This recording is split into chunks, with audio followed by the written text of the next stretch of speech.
Olá, eu sou a Carol Nogueira e esse é o Item Mais da CNN. Notícia de impacto internacional, a saída de Ricardo Salles vai repercutir no mundo porque era requerida por países importantes da Europa que chegaram a travar o acordo do Mercosul com a Europa, cobrando ali ações efetivas no combate ao desmatamento e mudanças na política ambiental. Joaquim Álvaro Pereira Leite assume a pasta em meio a muitas denúncias de servidores que apontam o sucateamento do setor de fiscalização no IBAMA e no ICMBio durante a gestão de Ricardo Salles.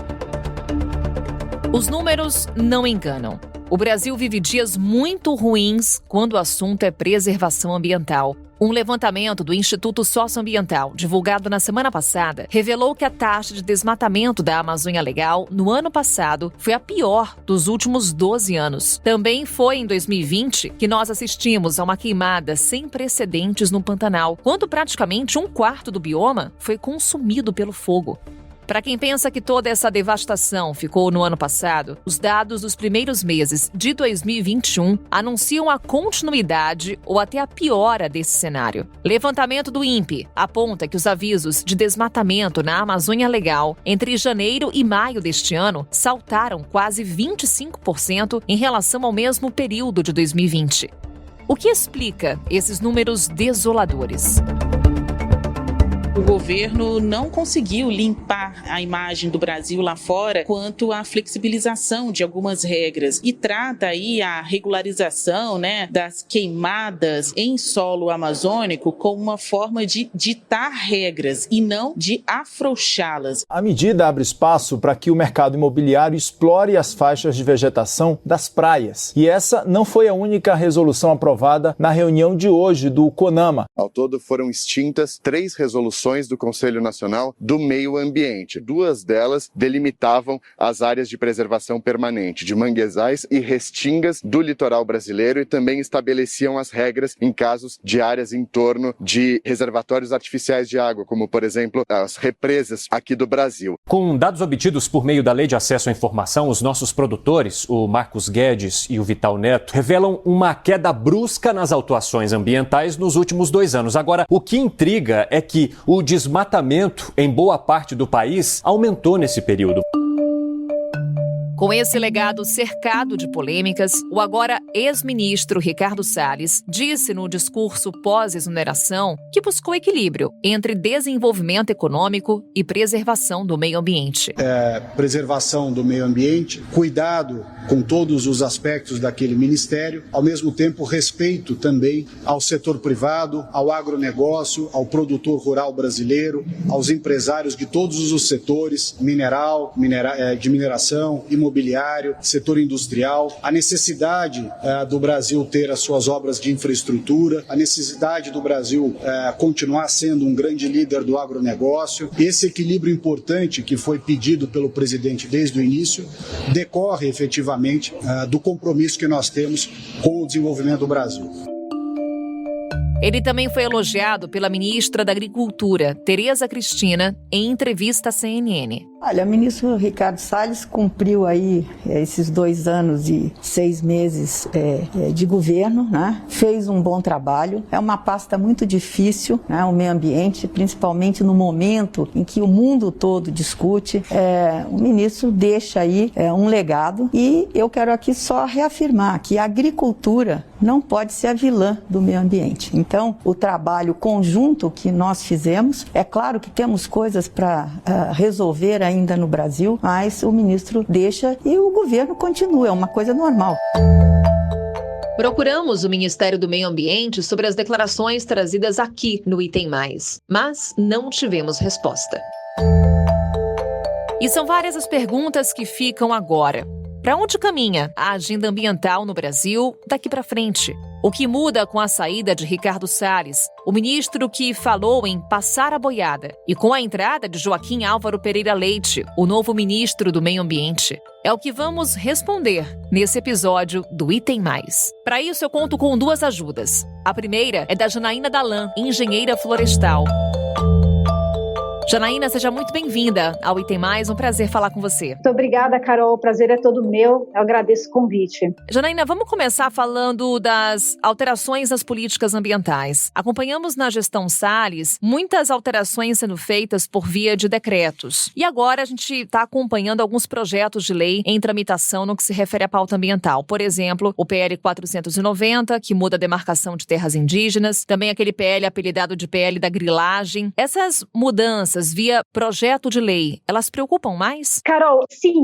Pois um projeto, de lei, ele realmente tem um peso muito grande. Essa demarcação de terras indígenas também. O PL da grilagem, eu acho que é um dos mais preocupantes, onde pode ter até uma anistia, de possíveis invasores de terra, grileiros e etc. Então, sim, é um ponto de bastante atenção que a gente observa e que a gente acompanha bem de perto. Muitas ONGs estão acompanhando, olhando, criticando. Então, realmente, é um ponto que a gente fica bem preocupado com esse governo. E aí, qual seria o papel do ministro do Meio Ambiente numa situação como essa, em que há um projeto de lei, em que há uma discussão no Congresso? O ministro, ele tem um papel fundamental aqui de posicionamento e etc., quando um projeto vai para o Congresso. Ele tem um posicionamento forte, porém, essa questão política de tramitação dentro do governo, eu acho que já foge um pouco da alçada dele. E se ele não tem esse bom relacionamento e interação, vai ficar muito difícil ter qualquer interferência na votação e na passagem de um projeto de lei dessa magnitude. Então vamos entrar nos números ambientais em si. A gente tem aqui dados do Instituto do Homem e Meio Ambiente da Amazônia. Esses dados apontam que só em maio foi desmatada uma área da Amazônia equivalente ao município do Rio de Janeiro. O cientista Ricardo Nobre fala, inclusive, num processo de desertificação da floresta. Quando a gente olha as perdas, quando a gente fala em desmatamento, em queimadas na Amazônia, ainda estamos em tempo, Janaína, de recuperar todas essas perdas? Essa questão Amazônia é algo muito preocupante mesmo. Vários estudos mostram, que a gente já está até entrando no processo de savanização da Amazônia. A gente vai ter processos muito preocupantes aí de muita seca e aí provocando queimadas espontâneas. A gente já tem relatos de queimadas espontâneas lá, inclusive de pessoas que estão diretamente na floresta. Eles até usam a expressão, o fogo está saindo do chão. Então é algo assim que já está acontecendo na Amazônia, é muito preocupante. Esses dados alarmantes, que você até trouxe aqui dos últimos meses, que vai batendo recorde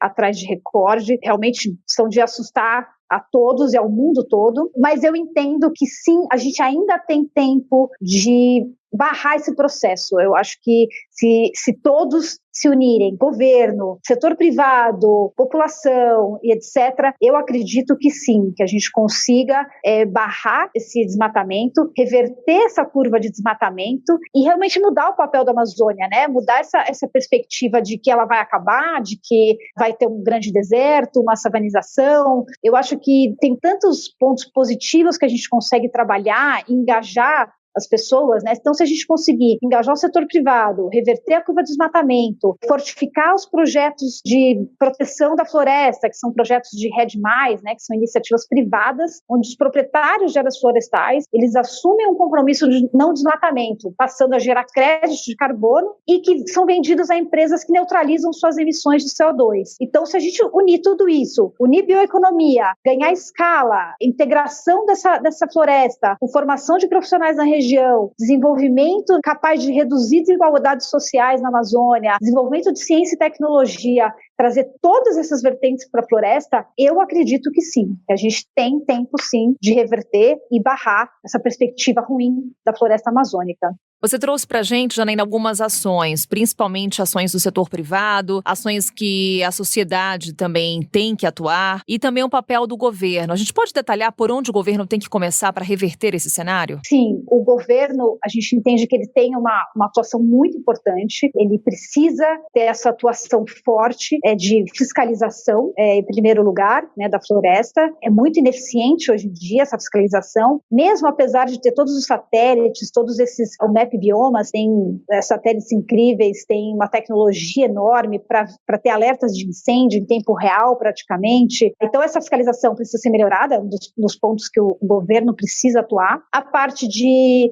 punição, né, dos desmatadores e dos grileiros, poceiros, enfim, de pessoas que estão ali atuando de uma forma negativa na Amazônia, né, que chegam lá para desmatar uma área grande, passam o correntão, colocam gado em cima, botam fogo na floresta, etc. Então, essa parte de punir, né, os culpados de quem está fazendo isso também precisa melhorar, é um segundo passo. E políticas públicas mesmo, né, Carol? A gente precisa ter essa segurança de que o governo está atuando e que ele não vai deixar impune o que for feito ali. Inclusive, voltando para o PL da grilagem, né? Você não pode passar essa mensagem, né, de que está ok fazer, vai ser anistiado em algum tempo, etc. Então, políticas públicas, comando e controle, importantes, são pontos de atuação governamental.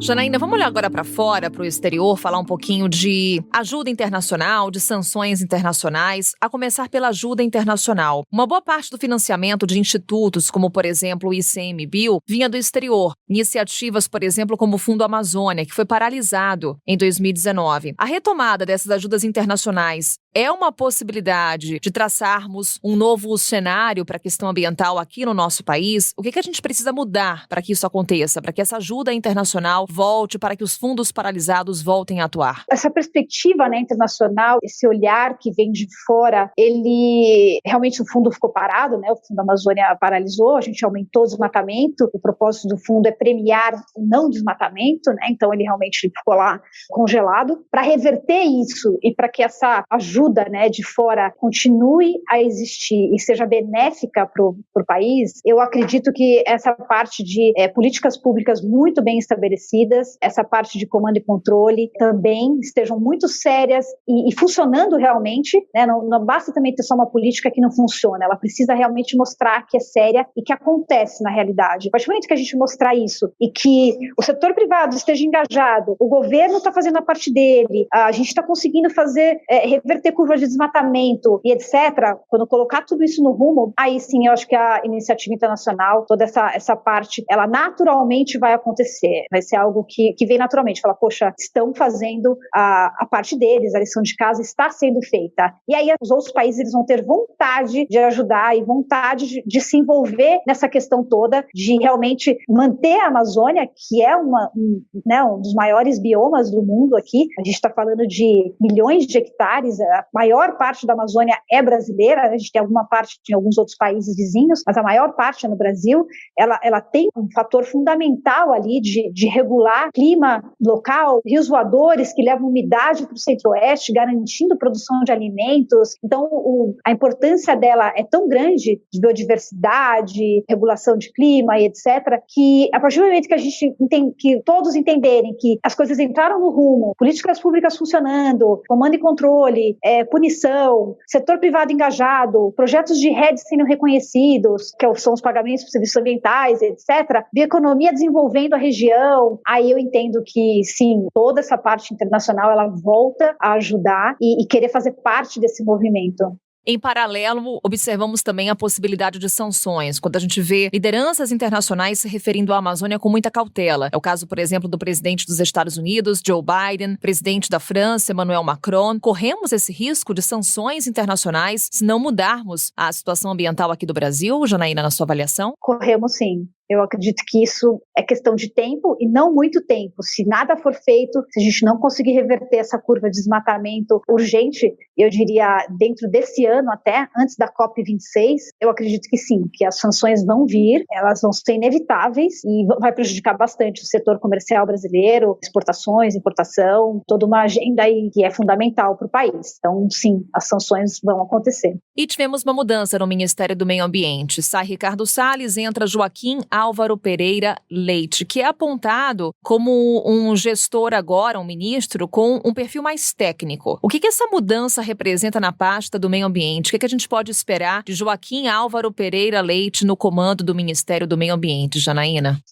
A chegada, né, do Joaquim, o Salles saiu, a gente entende que essa mudança já devia ter acontecido há muito tempo, pela postura do Salles, enfim, todas essas questões envolvidas, né, com ele. A chegada do Joaquim, né, que até então estava ocupando o cargo de secretário da Amazônia e Serviços Ecossistêmicos, a gente espera que a pasta ambiental valorize iniciativas que defendem a Amazônia e, consequentemente, diminuição do desmatamento, que tenham ações mais enérgicas por parte do governo, né, que elas são extremamente necessárias para barrar esse crescente desmatamento, que essas políticas públicas realmente elas ganhem força e aconteçam. Então, a gente espera bastante dele, a esperança é grande, a gente entende que ele pode fazer a diferença e reverter, né, esse retrocesso ambiental que a gente vem vivendo aqui nos últimos anos, né, que a gente sempre foi protagonista nessa questão, e a gente tinha que retomar esse posicionamento, né? O senhor Joaquim, ele tem até umas agendas aqui que ele já marcou, inclusive na sexta-feira, ele tem 2 agendas que ele marcou com alguns setores. No dia 2, às 14 horas, ele vai ter uma conversa com o Fórum Brasileiro de Mudança do Clima, para inclusive consultar sobre clima e florestas na COP26, o que já é interessante, já mostra um pouco de abertura, querendo ouvir a opinião pública, querendo ouvir o que as pessoas, né, e os setores têm a dizer sobre isso, para levar para a COP26 em novembro. Ele também tem várias conversas com a Aliança Brasil Conexão Carbono, que é uma aliança de instituições que desenvolve projetos de rede no Brasil, projetos sérios, projetos que estão ali para defender a Amazônia, para mostrar que existe um caminho sério de conservação de floresta, um mecanismo que já funciona. Para reforçar isso, a gente precisa desse reconhecimento, precisa desse apoio. Então ele tem conversas com esse setor também, com essa aliança, querendo ouvir, querendo entender, querendo ajudar. Ele lançou o programa O Floresta Mais, que é a portaria número 288, né, para promover a articulação de políticas públicas de conservação de vegetação nativa e mudança do clima e estimular o desenvolvimento do mercado voluntário de pagamento por serviços ambientais. Então, alguns pequenos passos estão sendo dados, chamo de, né, baby steps aqui, pequenos passinhos, mas que indicam uma melhora e passando essa esperança de que a gente retome esse protagonismo na COP26, que é a nossa grande vontade aqui, que a gente seja reconhecido novamente, mundialmente, por esse setor, por ser muito forte no setor ambiental. É o que todos esperamos. Janaína, mais uma vez, obrigada pela sua participação aqui conosco, por essa conversa. Portas sempre abertas aqui no Item Mais. Até uma próxima. Obrigada, Carol. Eu que agradeço a todos e todos os ouvintes. Também contamos com a ajuda do físico Ricardo Galvão. Ele é professor titular do Instituto de Física da Universidade de São Paulo e ex-diretor do INPE. Ricardo, seja muito bem-vindo ao Item Mais. Um prazer também falar com você. Satisfação falar com vocês sobre esse tema tão importante. Ricardo, vamos então exatamente a um tema muito importante, mostrar a importância para quem nos acompanha da floresta amazônica, o quanto ela é fundamental, inclusive, na regulação do regime de chuvas no país e em outros países. É correto apontar que o desmatamento recorde desse bioma, o desmatamento recorde da Amazônia, é uma das possíveis causas, por exemplo, da crise hídrica que atravessamos nesse momento, a pior dos últimos 90 anos? Sim, efetivamente é uma das causas, né? A floresta amazônica é responsável por cerca de 10% de toda a umidade que nós temos na atmosfera. Tem uma ideia, uma árvore no Amazonas com uma copa de 10 a 20 metros bombeia de 600 a 1.000 litros de água por dia para a atmosfera. Então a quantidade de água que a floresta amazônica passa para a atmosfera é enorme e essa umidade é carreada por ventos que vêm sobre o Atlântico, passa sobre a Amazônia e batendo no Andes, se voltam para o sul. Então todo o nosso regime pluviométrico depende diretamente da Amazônia. Cenário da Amazônia e também o cenário de preservação do meio ambiente, Ricardo, quando a gente olha para ICMBio e IBAMA, que são importantes órgãos de preservação e fiscalização ligados ao Ministério do Meio Ambiente, esses órgãos sofreram cortes significativos esse ano, corte de verbas. O ICMBio, por exemplo, calcula que seria necessário 3 vezes o valor destinado a ele pela pasta, pelo Ministério do Meio Ambiente. Minha pergunta para você é com relação ao papel desses órgãos na preservação da Amazônia e também quais são os impactos diretos e indiretos que podemos enumerar devido a esse corte de verbas a institutos como o ICMBio e IBAMA. Bom, a situação que nós estamos atravessando com relação a essas duas instituições tão importantes para o país é muito triste, né? O corte de verbas, na verdade, para ser justo, já vinha ocorrendo um pouco antes do governo Bolsonaro. Eu posso, inclusive, falar mais diretamente com relação ao IBAMA, porque o INPE, a instituição que eu dirigi, sempre teve um acordo de colaboração técnica com o IBAMA. Aliás, a última versão fui eu que assinei até com a presidente do IBAMA, Sueli Araújo, em que o INPE passava os dados e o IBAMA atuava diretamente na fiscalização com base nesses dados. Esse acordo de colaboração encerrou-se em novembro de 2018. Eu esperava que o novo governo o reativasse, o que não fez. Na verdade, o que fez foi destituir a maior parte dos diretores dos centros regionais do IBAMA, colocando em suas posições pessoas não treinadas para a posição, que não entende a questão da Amazônia. E no ICMBio, o que mais nos afetou diretamente, que é muito triste, foi um controle não só nas ações dos seus fiscais e também diminuindo o seu quadro, mas inclusive colocando uma espécie de um controle interno sobre as publicações científicas do ICMBio. Porque o ICMBio não só faz fiscalização, mas como também publica trabalhos muito importantes sobre biodiversidade, sobre várias questões de todas as suas reservas, a reserva que administra. Então, para ter uma ideia, cerca de 9.000 ações contra desmatamento nos últimos 2 anos não foram dadas continuidade pelo governo. Até pelo que você nos fala, então, Ricardo, com esses institutos fragilizados, a gente consegue observar o reflexo disso nos números preocupantes da pasta ambiental. Um fator está diretamente ligado ao outro. Sem dúvida. Inclusive, nós temos tido esse desmatamento enorme, né? Veja que, pelo compromisso espontâneo que o Brasil fez na Conferência de Paris em 2015, nós não poderíamos ter desmatado no ano passado mais do que 3.900 quilômetros quadrados na Amazônia. Nós desmatamos cerca de 11.000 quilômetros quadrados. E esse ano a previsão é terrível, né? Nos 3 últimos meses, os alertas de desmatamento do INPE mostraram um crescendo na área de desmatamento e um crescendo substancial que começou até numa época de chuvas, o que não é comum. Então, o que nós estamos vendo é que, como ocorre sempre na Amazônia, as queimadas vêm depois do desmatamento. Eles desmatam, deixam madeira no solo, secar um pouco, queimam para tirar a madeira preciosa, né? Então, o que nós estamos antevendo, agora vamos entrar logo num período de queimadas que vai ser muito preocupante e vai danificar ainda mais a imagem do Brasil no exterior. E o que explica esse crescimento, Ricardo? A gente consegue apontar causas? A gente fala aqui da desmobilização de institutos como ICMBio e IBAMA. A gente consegue também enumerar outras causas para esse cenário, outras explicações? A principal causa, evidentemente, é o discurso do governo, é a ação do governo. Então, eles sempre viram essa questão de proteção da Amazônia, evitar o desmatamento, como oposto a um desenvolvimento econômico, o que não é verdade, né? Então, a mensagem foi bastante clara que não seria mais coibido o desmatamento, como foi no passado, que as políticas públicas do passado seriam alteradas.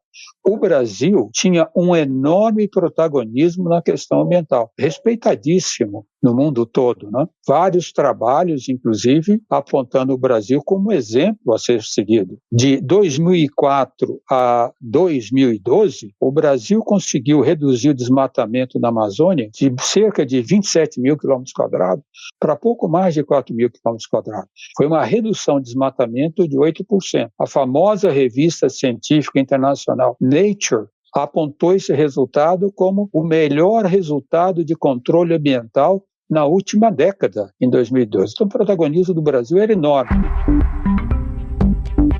Então, já que entramos na pauta política no que se refere ao meio ambiente, Ricardo, vou aproveitar para te perguntar sobre a relação estabelecida nesse governo entre o Ministério do Meio Ambiente e outros setores, como, por exemplo, o setor do agronegócio, o setor ruralista. Como foi estabelecida essa relação no governo Bolsonaro? Bom, vocês se lembram que já no início do governo, O presidente Bolsonaro queria acabar com o Ministério do Meio Ambiente, né? Passar todas as atribuições do Ministério do Meio Ambiente para o Ministério da Agricultura. A reação foi muito grande, inclusive da comunidade científica, foi enorme, não só dos ambientalistas, e mesmo de parte do agronegócio, né? O bom, entre aspas, agronegócio brasileiro sabe que sua pauta de exportação, seu sucesso na exportação, depende fortemente de uma imagem que a sua produção está sendo feita de forma sustentável, sem destruir a floresta, né? E, de fato, com a moratória da soja, que foi em 2008, nós conseguimos quase que quadruplicar a produção de soja sem desmatar uma árvore na Amazônia. Então, isso foi uma razão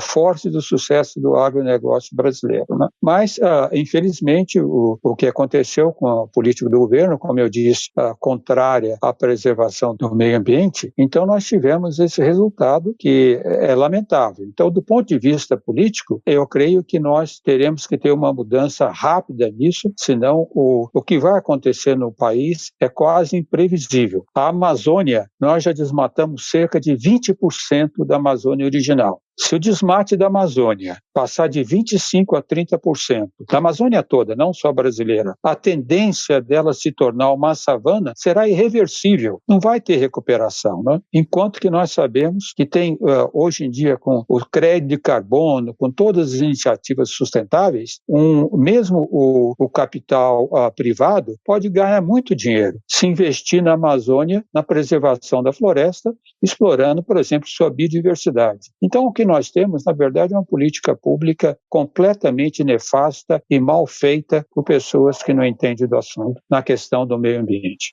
Ricardo, você falou bastante sobre essa necessidade de mudança e tivemos uma mudança de nome na pasta do meio ambiente. Essa mudança de nome sinaliza uma mudança de agenda ambiental no Brasil? Eu não acredito que seja uma mudança de agenda ambiental. Ela teve um aspecto positivo que pelo menos deu uma mensagem interna e externa para o exterior também, né? Nas últimas vezes que eu estive no exterior, já faz quase 2 anos, 1 ano e meio, tanto em Paris como em Nova York, eu estava na École Polytechnique em Paris, depois na Universidade de Columbia em Nova York, a sensação com relação ao ministro Ricardo Salles, a impressão era terrível, muito ruim. Isso danificava muito a imagem do país. Então, ele ter sido demitido já dá, de uma certa forma, passa uma mensagem positiva. Mas o novo ministro, ele vem da mesma linha de atuação, né? Ele foi durante 20 anos, cerca de 20 anos, ele trabalhou na Sociedade Rural Brasileira, que sempre apoiou as medidas do ministro Ricardo Salles, né? Então, não vamos esperar uma grande mudança com o novo ministro. Ricardo, você falou que essa mudança na pasta do meio ambiente passa uma mensagem ao exterior. E é justamente sobre as mensagens da pasta ambiental para o mundo que eu queria falar com você agora. Acompanhamos na Cúpula do Clima o Brasil estabelecendo algumas metas no que se refere ao meio ambiente. Entre elas, zerar o desmatamento ilegal até 2030. As metas estabelecidas na Cúpula do Clima foram metas ambiciosas? Não foram metas muito ambiciosas, né? Mas foram metas colocadas para satisfazer os ouvidos de quem estava participando dessa cúpula, né? Porque, veja, o presidente Bolsonaro prometeu aumentar os recursos e logo em seguida, 1 ou 2 dias depois, foi aprovado o orçamento do Ministério do Meio Ambiente, uma redução muito grande. O próprio ministro Ricardo Salles reclamou dessa redução, né? E depois eu fiquei, quando falaram de reduzir o desmatamento, zerar, né? Ele prometeu, na verdade, gerar o desmatamento a 2030. Só que ele colocou um adjetivo, zerar o desmatamento ilegal. O que eles estão fazendo com todas as medidas e com as 3 leis que estão para ser aprovadas no Congresso? Legalizar o desmatamento, que atualmente são ilegais. Você veja, permitindo, inclusive, aos desmatadores, né, com autodeclaração no sistema CAR, dizer que as terras são deles. Então, o que está muito preocupante nessa proposta do governo é a ação que decorreu do seu discurso. Até agora, o que eles fizeram foram simplesmente revogar cerca de 57 decretos, medidas infralegais e regramentos com relação ao meio ambiente, né? Eu espero que isso possa ser mudado, que pelo menos eu tenho alguma esperança o general Mourão no governo. Ele certamente possa tomar as medidas corretas de coibir desmatamento, mas não estou vendo nenhuma ação efetiva até agora. Ricardo, muito obrigada por essa conversa. A gente vai seguir monitorando não só os números, mas também as ações do governo no que se refere à pasta ambiental e contamos com a sua ajuda sempre. Muito obrigada. Muito obrigado, disponha. E assim encerramos o Item Mais de hoje. Até uma próxima. Tchau.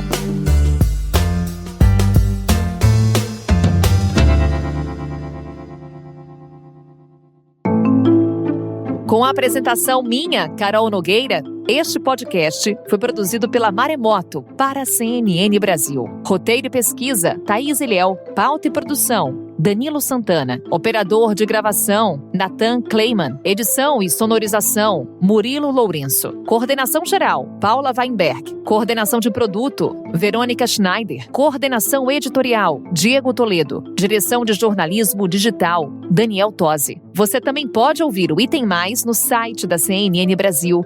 E aproveite para conhecer os nossos outros programas em áudio. Acesse cnnbrasil.com.br/podcasts.